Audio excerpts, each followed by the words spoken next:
você olhar para mês passado na Indonésia, 2 homossexuais receberam 80 chibatadas em público. Se você olhar os hadiths, o Alcorão... Que é o que eles chamam de agressão molecular. Que é isso? Então, agressão molecular é aos poucos, em doses homeopáticas. Então você vai primeiro ali na igreja, depois você vai na escola, depois você vai no pastor, você vai no padre e assim. Existe a produção de bens na família, existe a reprodução de filhos. Então eles eram a favor do desmantelamento da família. Onde o professor chama a atenção do filho, sempre o filho tem razão e o professor é um merda, né? Mas o que começou primeiro? A família perder o espaço na educação do filho ou a escola ganhar terreno e usurpar o papel da família? Então, realmente, se Paulo Freire foi aplicado ou não sabemos, né? Você diz que não. Mas então, qual é a pedagogia aplicada no Brasil? Qual é? Hoje, a gente tem um patrono de esquerda com um ranking de educação uma merda, mas a culpa não é dele. Não, o que eu tô falando é que... O que eu estou querendo dizer, então, só tem educação, ele aplicou a automatização do ano, né? Então, basicamente, a criança não pode tomar bomba e ele passa a criança independentemente disso. Mas só colocar 2 coisas que eu acho importante, né? Primeiro que você falou do Paulo Freire, eu tenho um respeito absurdo pelo trabalho dele, e apesar de ele ser patrono, eu não acho que a nossa educação seja Paulo Freire, porque ele até pregava que o aluno fosse uma coisa ativa, né? Que não fosse passivo, e a nossa educação, até onde eu fui, ela é totalmente passiva. Você tá lá, você recebe, você não tem... A gente não evoluiu para ter essa coisa que ele imaginou, que eu acharia até fantástico, né? E outra coisa também, Ana e Nicolas, eu sou professor, minha mãe e meu pai foram professores, minha irmã é professora até hoje. Eu acho que vocês pensam da mesma forma que eu. É só deixar claro que não é um ataque aos professores. Não, eu também sou professor. Exatamente, porque a gente sabe o trabalho que é um professor, o quanto minha mãe era professora de escola pública, o quanto sofre. Sim. E eu vi muitos professores se sentiram atacados, achando que a carga está nas costas dele. Então eu gostaria que vocês deixassem claro se a culpa é do professor, porque a gente sabe que a grande maioria do professor é aquele cara que recebe pouco, tem amor ao que faz, porque é uma das profissões menos remuneradas, né? Pela importância que tem. Então, esse papel do professor, porque quando a gente anunciou vocês muito, eu sou professor, isso é um desserviço, vão atacar os professores, vão aumentar a cobrança em cima da gente de uma coisa que não existe. O que vocês têm para falar para esses professores? Só o primeiro ponto com relação ao Paulo Freire é o seguinte: em 68 ele lança o livro Pedagogia do Oprimido, né? Ele fala que a nossa educação é como se fosse uma educação bancária, né? Que você vai depositando coisas na cabeça. Ele é um receptor passivo. Sim, exatamente, né? Um receptor passivo, né? Que na verdade isso deveria, enfim, acabar, porque tem uma posição, né, de hierárquica, de opressão do professor com o aluno, já que eles estão em posições diferentes, e ele aplica aquilo que Antônio Gramsci aplicava dentro das fábricas com relação ao círculo de cultura. Ele aplica isso para dentro da escola. Aqui em São Paulo, quando ele foi secretário de Educação, ele aplicou a automatização do ano, né? Então, basicamente, a criança não pode tomar bomba e ele passa a criança independentemente disso. É engraçado porque se fosse um outro patrono da educação, fosse uma pessoa de direita, e a nossa educação tivesse os índices que tem hoje, o CDE é péssimo, podres, aí a culpa seria do patrono. Hoje, a gente tem um patrono de esquerda com um ranking de educação uma merda, mas a culpa não é dele. Não, o que eu tô falando é que... O que eu estou querendo dizer, então, só assim, você vai dizer que não aplicam a educação... Mas mas se você entrar numa escola hoje, Nicolas, se você entrar nas escolas públicas hoje, sempre tem um muralzinho com uma frase do Paulo Freire, tem um monte de livro do Paulo Freire lá, e se você entrar na sala dos professores e disser, cita qual é o pedagogo que você gosta, conhece, que norteia o seu trabalho, eles não sabem nome nenhum, e o único que eles sabem é Paulo Freire. Então, superficialmente. Se você, o professor obrigatoriamente aprende um pouco de Vygotsky, um pouco de Piaget e bastante de Paulo Freire. Eu sei porque eu sou formada em História. Nosso plano curricular de Santa Catarina, até 2014... Mudou? A proposta curricular de Santa Catarina, até 2014, ela vinha herdeira desde a abertura democrática depois do regime militar. Era um programa que tinha na primeira página, como eixos norteadores, Gramsci, Engels, Marx e Paulo Freire. E se você fala com professores sindicalizados, que são os mais atuantes, porque os que não se envolvem no sindicato só vão lá, dão aula e voltam para casa, mas os professores sindicalizados, militantes, atuantes, todos eles idolatram Paulo Freire, tem camisa do Paulo Freire, estojo do Paulo Freire. Então, realmente, se Paulo Freire foi aplicado ou não sabemos, né? Você diz que não. Mas então, qual é a pedagogia aplicada no Brasil? Qual é? É o que dá. Pois é, mas com o problema que eles conseguem. Nesse ponto eu tenho que concordar com o Nicolas, porque o Paulo Freire trouxe, ele é cofundador do PT, né? Ele esteve lá na fundação do PT, então obviamente ele era um esquerdista, obviamente ele era um marxista, ele trouxe a noção de classe, de dialética histórica marxista para dentro da sala de aula, dizendo o professor é o opressor e o aluno é o oprimido. Então como é que um professor de esquerda hoje pode reclamar, por exemplo, da falta de autoridade que ele tem, da indisciplina dos alunos, se justamente essa autoridade que o professor em algum momento já teve no passado de dizer que ele detém um conteúdo pelo qual ele se formou e ele quer transmitir para o aluno, essa autoridade foi destruída pela ideia paulo freireana, entre outras. Aí também você poderia citar Foucault, Derrida, Lacan, todos esses caras aí que desconstroem o discurso, com teoria do discurso, teoria crítica, mas o ponto é, quem destruiu a autoridade do professor não podem ter sido os conservadores, que no fim das contas são acusados de serem autoritários.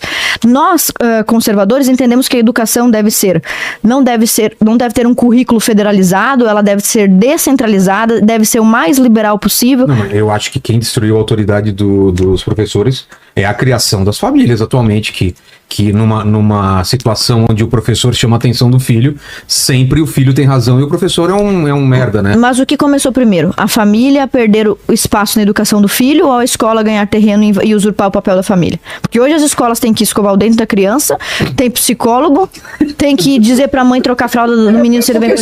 Porque a esquerda tem que se decidir, né? Ou a família é boa e deve educar, ou a família não presta e é fascista. Não, é porque tem horas que convém, né? Tem horas que a família tem que educar e tem horas não, né? A culpa não é da... Mas concordamos que a família... Tem que educar. A gente escreveu esse livro pro pai. A família tem que educar. E é quando a gente fala a respeito, por exemplo... né? Mas o que o pessoal fala sobre a família? Que não tem que educar? Não, a esquerda diz que a família é fascista, que a família é reprodutora de preconceito. A família Lacumbe, pô, fala isso... Que a família é fascista, e aí você fala, nossa, isso é uma ideia de agora. Isso é absurdo. Ô, Vilela, o que ela falou é um absurdo. Vilela, Simone de Beauvoir, há anos atrás, falou, enquanto o mito da família, o mito da maternidade não forem extintos, as famílias continuarão a ser oprimidas. É isso aí. A gente volta para aquele eixo. O professor se entende. O professor Paulo Freire era marxista. Todos os pedagogos conceituados, respeitados hoje precisam pagar tributo ao Paulo Freire. Ele contaminou a autoridade e a hierarquia, a noção de hierarquia dentro da casa e a noção de hierarquia dentro da sala de aula. O professor não é o detentor do conhecimento que ele vai transmitir, o conhecimento técnico. Ele é um agente, ele é um emancipador. Não, o que eu quis dizer, Ana, é que essas famílias nem sabem quem é Paulo Freire. Elas realmente acham que o professor é uma situação invertida, que, pô, eu tenho 50 e poucos anos, na minha... Botox bom do Vilela. Hã? Botox bom do Vilela. Na minha época, você levantar a voz com o professor, não existia. Hoje em dia, não. Mas quem disse que o professor era opressor e o aluno era oprimido? Pra acabar com essa autoridade? Não, mas não existia nem esse papo na época. Então, mas quem disse isso? Paulo Freire. Não, mas o que eu tô querendo dizer é que as famílias não têm essa discussão e elas usam esse discurso sem saber se é Paulo Freire ou não. Sim. Mas elas querem mais aqui. Não, meu filho é o protegidinho, ele tá certo, vocês estão... Tem os pais que mimam seus filhos e estão ali permitindo que uma criança autoritária cresça. Elas não têm autoridade na própria casa. Perfeitamente. O filho faz o quê? Outra estratégia do movimento feminista, da esquerda, é destruir a autoridade paterna. O Engels escreveu em 1884, se não me fala a memória, um livro póstumo com as anotações do Marx, onde dizia que a família era um reprodutor, assim como no capitalismo, a classe burguesa oprime o operário. Engels dizia, dentro da família, o homem oprime a mulher, porque assim como no capitalismo existe a produção de bens, na família existe a reprodução de filhos. Então eles eram a favor do desmantelamento da família. Eu concordo plenamente contigo, os pais são ausentes, as mães são omissas. Isso onde? Porque tô falando da época de 80, não tinha isso. 90 talvez começou, final de 90. Na minha época, eu nasci em 90, fui aluna até os 2006, fui aluna de escola pública. Eu comecei a dar particular e pública. E fui vendo ano a ano esse problema da aula de vai piorando, escola, né? De desenho. Ou seja, cara, ninguém tava lá obrigado. O pai tava pagando E era, na teoria, uma coisa que você quer fazer, pô. Sim. Eu tô numa escola de arte, pô. É a minha... Você quiser. E ano a ano, você tinha que obrigar as pessoas a fazerem as coisas. Não queriam fazer nada e achavam que tava certo. E você ia falar pro pai e falar, ele é assim mesmo. Sabe, essas coisas que não dá pra entender. Mas eu estou te falando, assim, que eu acho que eu tentando explicar é que são diversos fatores. Obviamente não é um fator que faz com que o filho seja assim. Eu acho que tem várias coisas que enfraqueceram essa ideia do pai, da família. Sim, mas são vários fatores. Só que quando você percebe que tudo isso, existe uma origem que é a família. Então, por que quando a gente fala assim que a família é tão atacada, não é que tipo assim, poxa, existe um monstro do comunismo que tá lá querendo acabar com a família. Os modelos de referência estão mudando na cultura pop, em todo quanto é lugar. Não só, é porque, por exemplo, você pega o Antônio Gramsci, ele fala sobre agressão molecular, né? De que você não tem que fazer uma, digamos assim, uma revolução armada, etc e tal, mas você tem que ir ocupando os espaços de maneira molecular, que é o que ele chama de agressão molecular. Que é isso? Então, agressão molecular é aos poucos, em doses homeopáticas. Então você vai primeiro ali na igreja, depois você vai na escola, depois você vai no pastor, você vai no padre, e assim você vai construindo.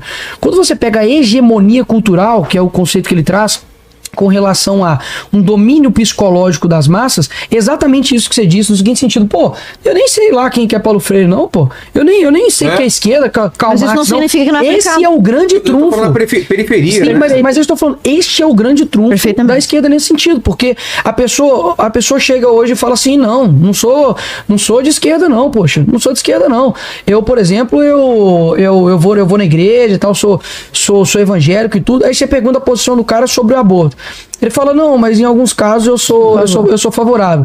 O que você acredita na escola? Não, pra mim a escola é ótima, tem que colocar o meu filho 8 horas lá, educação integral pro meu filho. O que você acha sobre os papéis da mulher e do homem dentro da família?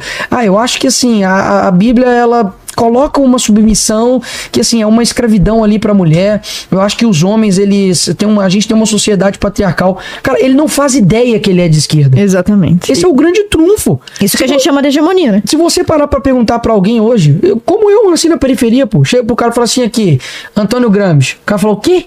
Ele não faz ideia. Sim, é por isso que as pautas inclusive LGBT, não chegam nos gays de periferia que estão preocupados com ele não ser morto. Sim, exatamente. Gay, e aí que tá o meu... Ele não quer saber de linguagem neutra. Então, e aí que tá o meu ponto, obviamente uma crítica à esquerda, mas principalmente uma reflexão para essas pessoas que são LGBTs e que acabam não percebendo o que está acontecendo. A esquerda, ela utiliza esses grupos para fins eleitorais e políticos. Ponto. Até pouco tempo, você tem uma entrevista do Fidel Castro falando que eles fuzilavam homossexuais. E ele pede desculpa por isso. Pode pegar aí a entrevista na Folha de São Paulo. Os caras fuzilavam. Eles foram absorvendo essas pautas. Homossexuais. E aí agora, é um homossexual usando uma camisa do Che Guevara? Não faz sentido. É como explicar as passeatas homossexuais pró-Palestina. A maior parte das pessoas na Palestina que confessam uma religião e que a pratica, segue o Islã. Quando você olhar para mês passado na Indonésia, 2 homossexuais receberam 80 chibatadas em público. Se você olhar os hadiths, o Alcorão, comparam a homossexualidade na interpretação dos islâmicos mais ortodoxos, comparar a homossexualidade ao adultério, cuja pena é apedrejamento ou morte. Sim. E como que você explica isso? E aí você vê aqui na Avenida Paulista o pessoal levantando a bandeira da Palestina. É incongruente, assim, eles estão lutando por algo somente porque eles têm liberdade aqui para poder fazer isso, porque se eles estivessem de fato vivendo isso, eles não estariam vivos para poder levantar a bandeira da Palestina. E aí o que acontece? Nicolas, mas então o que vocês sugerem para poder ajudar a população LGBT? Cara, vamos ser daltônico na hora de colocar políticas públicas para as pessoas, porque o homossexual, ele merece, assim como o hétero, assim como qualquer outra pessoa, não ser roubado, concorda comigo? Sim. Então quer ajudar o homossexual? Reduz a criminalidade, pô. Perfeito. Não ser morto. Quer ajudar o homossexual? Exato. Independente se ele seja homossexual, hétero, caramba, 4. Mas se uma pessoa invade a casa dele, ou uma pessoa rouba ele de mão armada e pega o celular dele, dá um tiro na cabeça dele, ou se não, quando ele vai ter um atendimento em algum hospital no âmbito de saúde pública, ele não tem atendimento. Quando ele vai colocar o filho dele na escola pública, é um caos, não tem carteira, não tem condições. Quando 100 milhões de brasileiros não tem saneamento básico, 35 milhões de pessoas não tem água potável. Então, peraí, durante esse tempo todo, o que de fato a esquerda fez pelos homossexuais? Porque tudo isso são pautas que abrangem todos nós. Agora, chegar na época de eleição, levantar a bandeirinha LGBT, subir a rampa lá com cada representatividade, tem um cadeirante, tem um homossexual, tem um negro, tem um índio, tem não sei o que, parará pororô. E aí, quando você vai ver a formação dos ministros do Lula, todo mundo branco, hétero e guarda. Quando você vê a família do Lula, você vê que é uma família hétero tradicional brasileira, né? Inclusive num casamento extremamente luxuoso. Então, pera lá, os caras estão te usando para fins eleitorais. E aí ficam colocando pessoas lá que dizem, não, nós estamos aqui para poder reivindicar os direitos, para poder... Parem de nos matar, porque o Brasil ele é travesti. Aí chega na parada LGBT, que inclusive é a segunda maior do mundo, se eu não me engano, só pede para Tel Aviv. Pra você ver, né? Tel Aviv, que tem a maior... Israel tem a maior parada LGBT, gay do mundo. E os caras levantam a bandeira pela Palestina. Beleza. Você tem aqui na parada LGBT o pessoal literalmente zombando de Jesus, colocando Jesus numa cruz. Crucificado. Você tem naquela JMJ, Jornada Mundial da Juventude, onde literalmente as feministas colocaram um crucifixo no ânus, no meio de todo mundo. E você tem ideia do que aconteceria, Vilela, se eu pegar, sei lá, algum símbolo aí do LGBT ou da esquerda e, sei lá, queimar... Só tu botar a peruca, tu já respondeu, professor? Pô, que isso? Então, assim, quando eu digo que as coisas estão assimétricas aqui no nosso país, é porque... Vê quantos deputados tem lá no STF estão respondendo por crime de opinião. Crime em tribuna. Quantos estão respondendo por fake news? Pô. Então, voltando um passo atrás só, quando eu falo sobre a questão do domínio da esquerda nessas áreas, dá só uma olhada nas produções culturais, né, digamos assim, de filmes que nós temos hoje. O Tropa de Elite, que é o filme mais de direita que a gente tem, foi feito por gente que não era de direita. E só ajudou a direita. Eles queriam acabar com a imagem da polícia militar, e principalmente do BOPE, e basicamente a população brasileira falou, opa, gostei demais disso aqui, paulada no lombo de vagabundo. Quem não gosta daquela cena? Que o Matias vai, e depois do irmão dele morrer, do amigo dele morrer, ele chega lá naquela marcha lá pela paz e senta um soco na cara daquele maconheiro e fala, vocês são tudo um bando de FDP, vocês mataram o meu amigo. Aquilo ali é o sonho de todo mundo que isso aconteça na vida real. Tem um filho, né, envolvido com droga. Tem um filho envolvido com droga, o cara tá usando o dinheiro ali das pessoas ali pra poder, enfim, ajudar o tráfico. Aí essa produção que enfim, ajudou a direita, nem de direita é. Aí você pega as pautas. Você pega as pautas como, por exemplo, divórcio. Hoje, se eu não me engano, tem algo que mostra que 51% dos casais se divorciam, beleza? Aí você vai pegar, qual que é a origem disso? Você pega, qual que é o sentido de você ter uma destruição ali familiar e você fazer com que aqueles valores ali, aquelas promessas ali sejam destituídas? Poxa, a esquerda fala que a família é fascista, pô. A esquerda fala que praticamente é uma maldição ter filho. Por que tem gente lutando mais pra matar uma criança dentro do ventre do que pra poder gerar recurso, pra poder ajudar? Cara, eu não esqueço daquele caso, daquela menina que o tio estuprou ela, e aí ela tinha acho que 12 anos e tava gerando um filho, já tinha ultrapassado o limite constitucional para abortar. Eu lembro que o Whindersson, cara, falou assim, eu pago e eu ajudo a criar essa criança. Eles reuniram, fizeram uma mobilização gigantesca, mudaram a menina de hospital para poder matar ela. E como mata-se essa criança?